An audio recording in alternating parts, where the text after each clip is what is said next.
C'est pas grave, continue, continue. Oh, c'est pas grave, les gars. Ouais. Mais oui, mais bon, on est dans la chasse. Oh my gosh, c'est bon, c'est...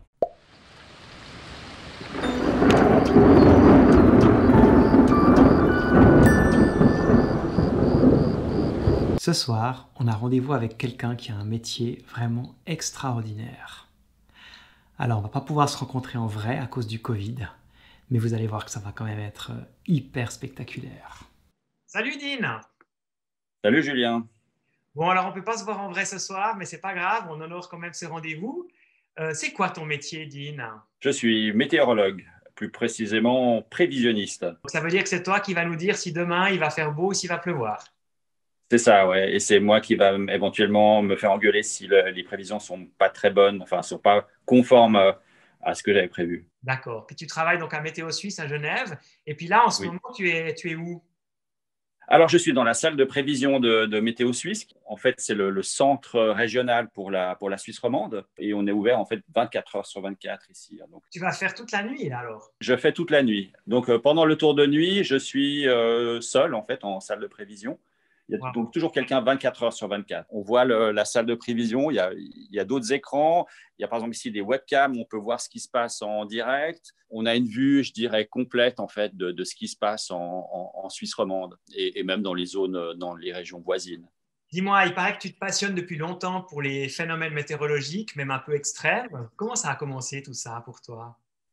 Bah, ça a commencé en fait suite à il y a une tornade en fait qui est survenue quand j'avais 5 ans lorsque j'étais chez mes grands-parents en Italie. J'ai pas pu la voir parce qu'on était terrés dans la cuisine, mais j'ai entendu le bruit et puis elle est passée à 200 mètres et ça m'a vraiment, je pense que c'était le déclic en fait. Donc, tu es devenu météorologue. Tu photographies essentiellement les orages et aussi les tornades en Suisse, en Italie aussi, en France. Et en fait, avec toutes ces photos, tu as fait un livre. Et on a fait une petite bande-annonce de ce livre que je vous propose de découvrir maintenant, qui est vraiment super spectaculaire. La bande-annonce de Chasseurs d'orage.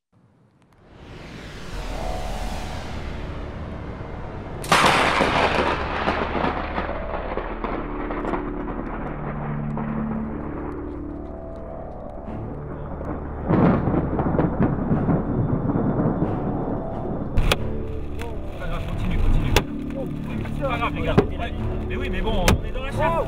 Oh my gosh!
Voilà, alors Chasseurs d'orage, vraiment, c'est un livre grand format avec des images à couper le souffle, plein d'informations aussi sur les phénomènes météorologiques. Un livre que vous pouvez commander en cliquant sur le lien à la fin de cette vidéo. Puisque tu es avec nous, Dean, ce soir, juste encore une question. Comment ça marche? Comment ça se forme un orage? Alors d'abord, un orage, il se forme dans un environnement qui doit lui être propice. Donc c'est de l'air chaud dans les basses couches et de l'air plus froid au-dessus. Et puis l'air chaud dans les basses couches va vouloir avoir tendance à aller à l'assaut de l'air froid qui est au-dessus et ça forme des courants qui montent. Ça fait des grosses bulles d'air chaud qui montent. Et quand elles montent, en fait, elles se refroidissent et puis ça forme du nuage. Et ce nuage, en fait, se transforme en une colonne vraiment nuageuse qu'on appelle le cumulonimbus. Et puis ce cumulonimbus, il est animé de courants donc ascendants qui vont très vite et aussi après des courants froids qui descendent qui sont composés avec de précipitations. Et les deux, en fait, se frottent les uns les autres et en fait, ça se charge en électricité et ça donne finalement de la foudre. Ce nuage s'appelle le cumulonimbus et c'est le seul nuage de la planète qui est capable de donner justement cette activité électrique qui est justement la marque de fabrique de l'orage. Un phénomène météorologique super difficile à prévoir hein, parce qu'il est souvent très, très localisé. C'est très éphémère. Hein. Une cellule orageuse en moyenne dure 30 à 40 minutes.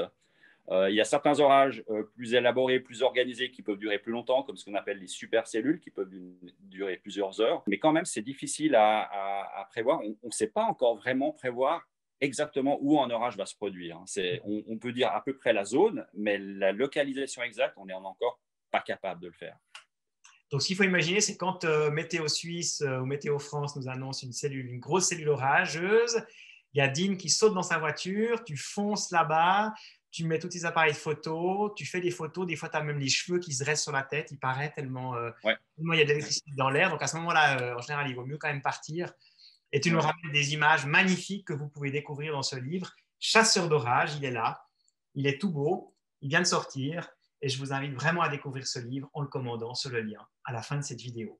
Merci beaucoup Dean, bonne soirée, on va te laisser en permanence toute la nuit pour surveiller le ciel. Et puis, bravo pour cette belle passion et pour ce livre magnifique. À bientôt. Merci, Julien.